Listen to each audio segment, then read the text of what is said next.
thanks for tuning in. This is a recipe as well as a review, really.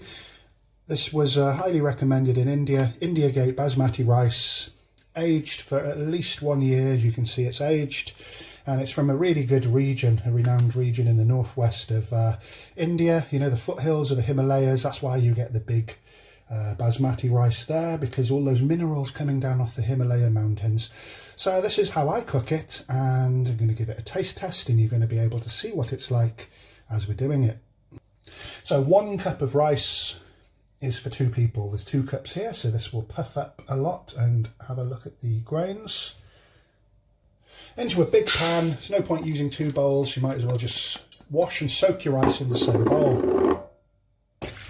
So, cold tap running, and you want to wash your rice until the water is clear. Keep changing the water till that happens. So our rice is perfectly washed now. And what do we mean by washing rice? There are particles of starch in rice when it's stored that come off. You want to wash all that away so you've got nice clean, smooth rice with no particles on, which ensures nice separate grains once it's cooked. So always wash your rice before soaking, because you don't want to soak it and then wash it, because you can damage the delicate little grains.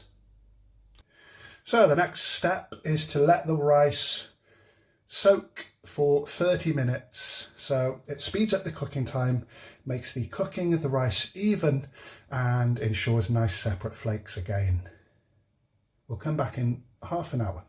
So the rice has been soaking for half an hour. I've added additional water, plenty of water. We're using the sieving method. So there's a teaspoon of vegetable oil,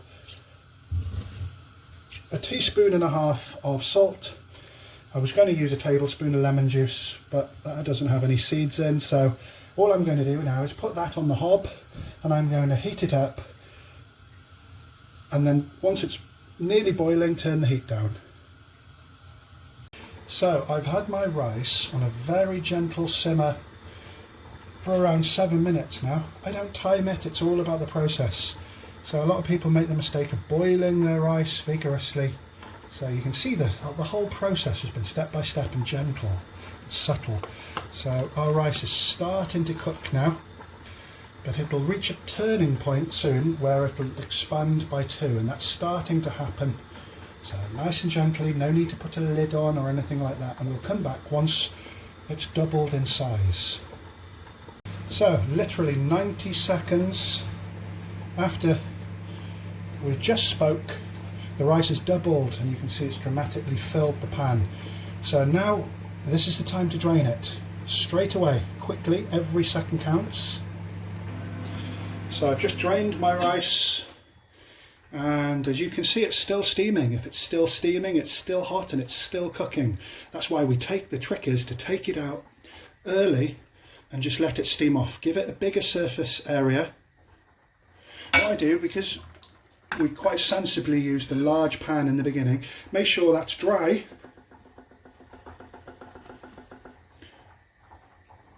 Because you don't want your rice going back into something wet.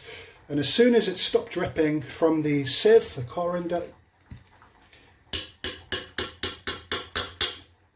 we can put it back into the bowl, and I just like to put it on a very gentle heat briefly, like so. All I want to do is get rid of some steam. I want to stop it cooling down, but continue cooking at the same time, but not get soggy. So I literally just heat the pan up so the pan's hot, then I leave it, and I leave it for about 10 minutes. This is why I usually do the rice before all the other dishes, because I like it to season and relax, and that's when you get your best grains, as you will see shortly. So the rice now has been resting for about 5 minutes. It's still steaming, and it's beginning to curl up, which ensures it's not taking any more water, so it's not getting soggy. So I'm going to continue to leave that for about another 5 to 10 minutes, and then finally we're going to fork it up and see how fluffy this technique will get the rice. So that's cooled down now, and as you can see, a lot of the rice has curled up on the top. So we're going to puff it out with a fork And at the beginning of the video, you can see how separate it is. So, would I use India Gate rice if I can get it?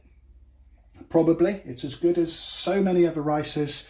1121 is a hybrid rice, and it's one of the longest basmati types, but it's called other names as well, which is a little bit less scientific, like extra long, super extra long, extra long, etc, etc. So I always think it's fun cooking with really long rice. So thank you very much for watching. Feel free to like, share and subscribe. Stay safe.